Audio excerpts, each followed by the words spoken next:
The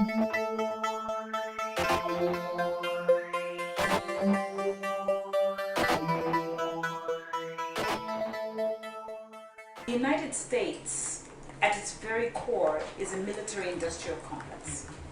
So we can sit here and say, okay, reduce your military budget and deploy those funds towards education, or towards some investment in infrastructure or something else in a public good.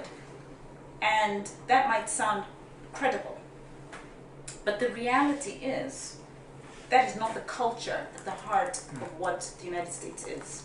And so, in many ways, I think what we're witnessing in the United States is not just an economic challenge, but a cultural challenge in the very sort of pure sense of the world. What is it that the United States stands for?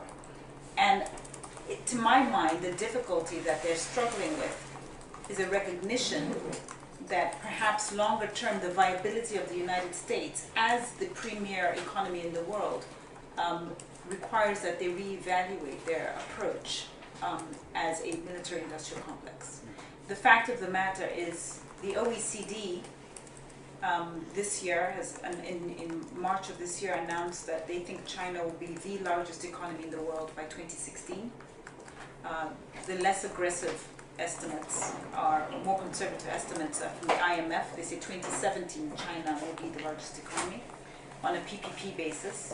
And I think for me, as somebody who comes from the emerging world, the question is, we're living in this amazing period of time where the two largest economies in the world have completely different political systems and completely different economic systems. And the question there becomes, where is the space for Hayekian values, which are really at the heart of long-term prosperity in this new world order? If China, when China becomes the largest economy and therefore becomes, in a sense, in a position to be the most credible.